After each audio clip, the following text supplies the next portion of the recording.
ولا تشيد مدحين حسن الشيخ ما يقان ما الصلاة مدحين حسن الشيخ محمود ما الصلاة أقول ما لها ما يقان دعاء قولها أنا مقعابين waxaan u gudbayaa nisa maanta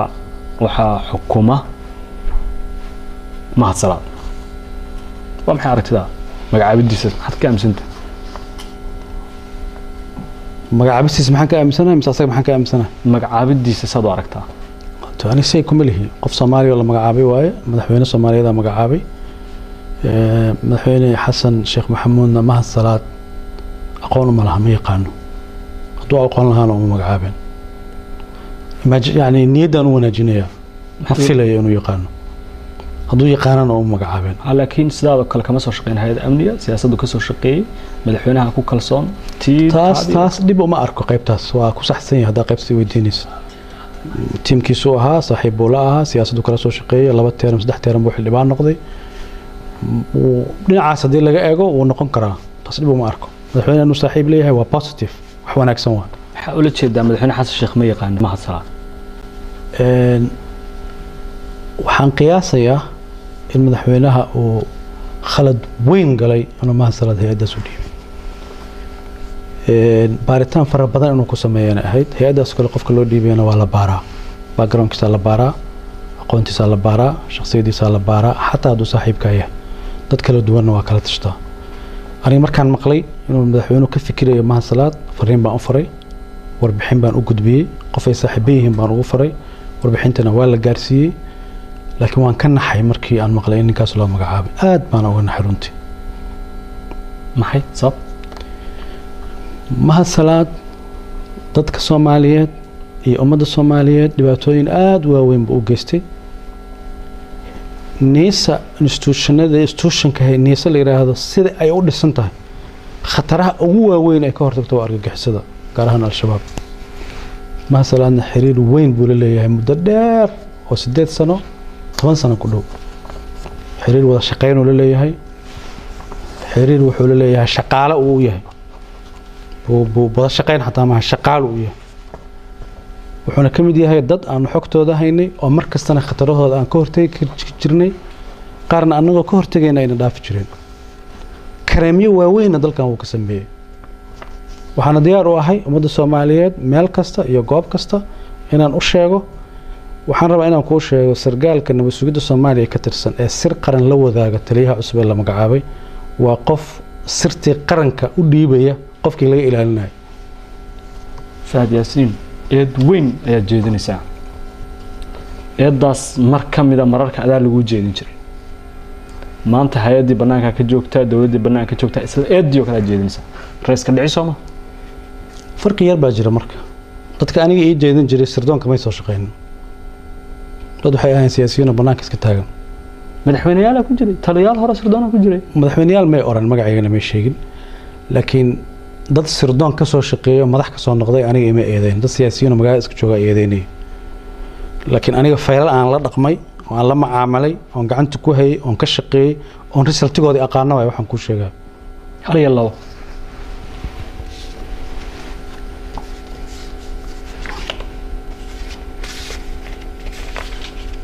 هل يلا ما هن إلى اللحم كوشة كرا تفضل سودو إلى اللحم كوشة كرا لكن عناوين أهم بنكوشة جاية صبتو هي أدي خصيصات فاسيش على السكرة هذه وريته أنت كخصيص بنكوشة كرا وذا الشقين مركز تراهي وذا الشقين ما شقالو إيه شقالة مركز تراهي وأذان علص خلينا والسويد أو الشقين كوحر جيسو وحسهلا ما وهم حكوا الشقين هذيس وحنرب أنا باك جراوند كوسيو الشباب ضد فرق بدن وصوماليا بيقار عبسين كشقاليسيستان قارن دقاله كشقاليسيستان بابورت قرحيده magaalada la soo galiyo dad baa soo galiyo shabaab ma aha nin indhala oo iska socdo ma dadkaas indhala oo iska socdo oo meel isaga dhufanayo ma dad baa caawiyo facilitation ka u sameeyo dadkaas caawiyo oo shaqeeyo inuu kamid yahay waxyaabo waaweyn dalkan uu ka geystay oo xasaanadu ku gabanayay qaarkoodna anaga waa ka hortageynay qaarkoodna waxaan la suganaynaa waqti lagu la xisaabtami karo waqtiga lagu la xisaabtami karo maanta uu jooga oo san xildhibaan ahayn waxa ii sheegtaa waxa waaweyn iyo wada shaqaynta heerka gaartay shaqaalanimada heerka gaarsan aad ku eedeynaysid anaga ma hayno sarunteeda iyo xaqiiqadeeda adiga ma hayn kartid adiga ay sheegay waa maxay kiisaskaas dadka Soomaaliyeed la wadaag waa badan yihiin laakiin waxaan ku sheegayaa mid qof kamid ah hadda uu nool yahay oo joogo caafimaad qabo ra'iisul wasaarayaashii dalka soo maray mid kamid ah inuu dilo isku dayay magacyada al-shabaab ay isticmaalayaan waxaan aniga xogta markaan helay ra'iisul wasaaraha saan wacay ma salaad iyo qof la socdo ma ku imaanayaan ha qaabili baan ku yiri farqiga u dhaxeeya 25 daqiiqo ahayd 25 daqiiqo oo aniga aan soo dhaxgalay baan ku noolaaday waa kee ra'iisul wasaarahaas mar raba magaciisa inaan sheego hadda laakiin madaxda qaranku ka mid noqday hay'adda joogta xilligaad xogtan ogaatay hay'addan joogay mar waxaa jirtay labada aqal ee baarlamaanka iskool bolisiya shir loogu qabanayo taariikh oo madaxweynuhu uu furiyay taariikhda hadda exactly waa la raadin karaa laakiin labada aqal loogu shiray loogu qabanayo waxa loogu qabanayo iskool bolisiya wuxuu qorsheeyay oo al-shabaab kala shaqeeyay oo mahad karatay oo ninku u shaqeeya ah uu kala shaqeeyay meeshaas in laba baabuur la soo geliyo oo dadkii meesha madaxdii qaranka ah timid qarax loogu soo geliyo way nool yihiin tafaasiisha ma siinin laakiin gudoomiye Cabdi Xaashi telefoon baan u diray waxaan ku yiri barrito shirkaas hal la baajiyo sabab amni darteed gudoomiye golaha shacabka maxamed mursal baan telefoon u diray waxaan ku yiri barrito shirkaas hal la baajiyo sabab amni darteed madaxweynahana saasoo kale ugu sheegay laakiin madaxweynaha tafaasiisha oo dhan ma siiyay laakiin labada gudoomiye oo kale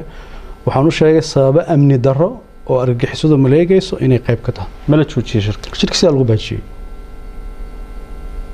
goobtiisii la bedelay markii dambana wuu baaqday iyo in la qabtay hadda ma xusuusto laakiin goobtii iskool bolisiyo lagu qaban lahaa waa la kansalay wixii aniga ii muhiimsanaana goobta in la kansalay ahayd isagana abaabuliyay taliyihii niisa nin la yiraahdo qoojayare oo dhusmareeb banaankeeda lagu dilay ma salaada qorsheeyay asagana dilay niisa taliyihii niisa ee joogay meesha la yiraahdo dhusmareeb qoojayara la yiraahdo nin dhalinyaro ah oo aqli badan oo degan oo qiimo loo ahaa gaalkacyo qarax baa ka dhacay isaga fuliyay oo ka shaqeeyay oo taliyihii ciidanka militariga qaybtaas madaxda ka ah isna qooja la oran jiray iyo laba sargaal oo sarsaro oo ciidamada militariga Soomaaliya ka tirsanaa waxaan loogu talagalay xafladda markii la baxo wax allaali wixii ku jiro dhan inay dhintaan oo meesha ku qarxas xay ka dhacay gaalkacyo ka dhacay taliye qooja ku dhintaan ku dhah taliye ciidanka militariga haystay laba taliye oo sarana waa ku dhinteen oo taliye danab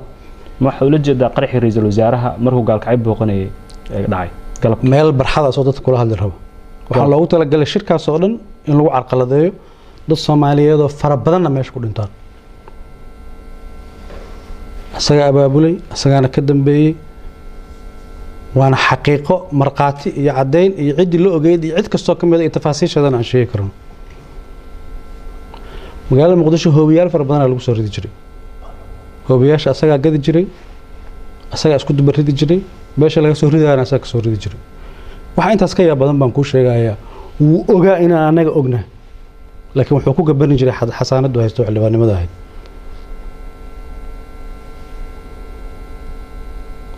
nasiib darro iyo calool xumo iyo dhibaato ku tahay in hay'adda nabad sugidda qaranka nin amniga dalka khatar ku ah inta loo dhiibo madax looga dhigo waxaan u maleynayaa in lagu sifeyn karo fadeexadii qarni ka dhacday ma dhamaysatay kiisaski intaan hadda ugu muhiimsanaa waa kuu sheegay waxaan ku weydiinaa fahad waxaan markay dhacayeen ama xogtan aad helaysa niisa joogtay qaybo kamid ah sabab qarna ma joogin madaxweyne xasan sheekh xilligiisii hore waa tii la soo weeraray madaxtooyada mahad baa qayb ka ahaa intaad joogtay aan eegno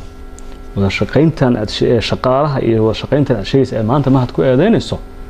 hay'adda nabad sugidda qaranka haysatay taliyihii ugu sareeyay ahayd dawladda Soomaaliyeed ee dhisnayd waa xildhibaan baarlamaanka ka tirsan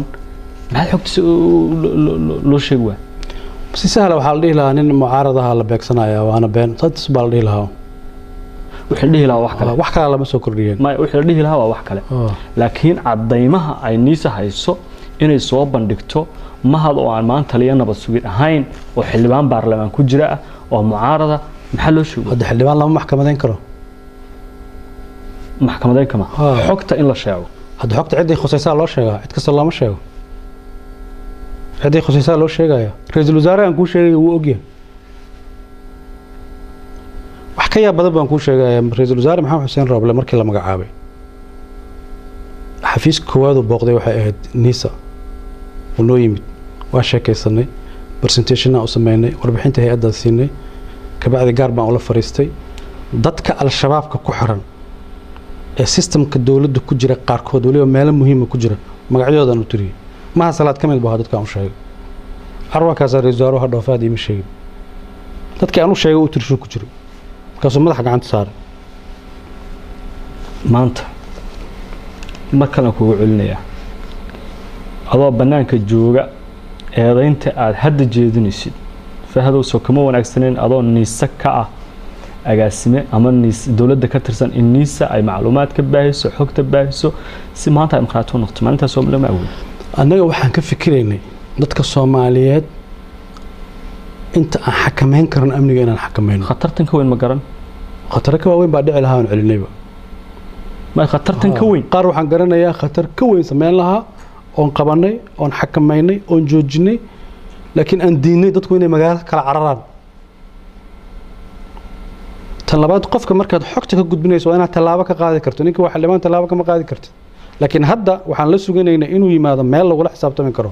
hadda waa qof caadi ah oo agaasimo ah waa la xisaabtami karaa waa agaasimaha nabad sugidda waa la xisaabtami karaa xasaanad ma le agaasimaha nabad sugidda eedda aad sheegaysid waa eedo waaweyn taliya nabad sugid oo dal xukumaya disaster shaqaale saas oo kale in loo dhiibo hay-adda nabad sugidda saddex shay qof calaaqa leh waa laga ilaaliyaa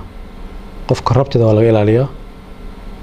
qof dal shisheeye la shaqeeyna waa laga ilaaliyaa qof wixii ay hay-addu la diriiraysay xiriir lalana waa laga ilaaliyaa madaxweyne xasan sheekh waxaa ku habboonayd ragga kale oo saaxiibada leeyahay ee saddexdaas sifa midna aan calaaqa la lahayn inuu u dhiibto rag fara badan oo wanaagsan oo qaban kara shaqadaas oo saaxiib leeyahay fahad maantay mahasalaad oo aad eedaha waaweyn u jeedinaysid anaga ma hayno cadeymaheeda waana taliyaha nabad sugidda iyo sirdoonka qaranka waxaanan eedahan horey aan kuu soo su'aalay kuwa la mid adiga in lagu jeedin jiro wax la mid la iguma soo jeedin shaab xiriir la leeyahay lagu soo jeedin Abu Amaar magaciisa loogu sheegay oo xarakada ku dhex leeyahay waa eeda waaweyn tan waxba ka sokayn simple ma aragtaa in eedisha lagu jeedin maanta ku rugaysaa soo gudaha ku jira hadii adiga hadaa saa u aragto ada xor ah laakiin aniga adu sama u aaminta haddaan xaqaaqiqan ku sheegay iyo xogaan hayo marka ani wadankan u naxaya dalkan u naxaya dadka go'aanka qaariyaan talo u gudbiye taladeedii lama dhageysanin waa sabab ay u kalifeen banaanka u soo dhigo dhamaantoodna waa guud gudbisay ee xogahan inteeda badan waa gudbiyey intaan la magacaabin baana xataa gudbiyey aad iyo aad ayaad u mahadsan tahay malafkaas nisa inaan xiro ayaan jecelahay isna oo aan kaga gudbo su'aalo kooban oo dheeraad ka ah afartii mowduuc ee aan horey soo sheegay kuwaas oo ka kooban kuna saabsan marxaladda siyaasiga xaaladda gobolka iyo kiis muhiim ah oo la xiriira ciidan dawladda Soomaaliyeed dhalinyaro Soomaaliyeed oo loo diray dalka meel ka baxsan oo la sheegay in la soo tababaray muddo ku siman sanad in ka badan maqan waana ciidan Eritrea loo diray dhalinyaradaas Eritrea loo diray nabad sugidda qortay sida xogteeda aan hayno numberkooda ma noo sheegi kartaa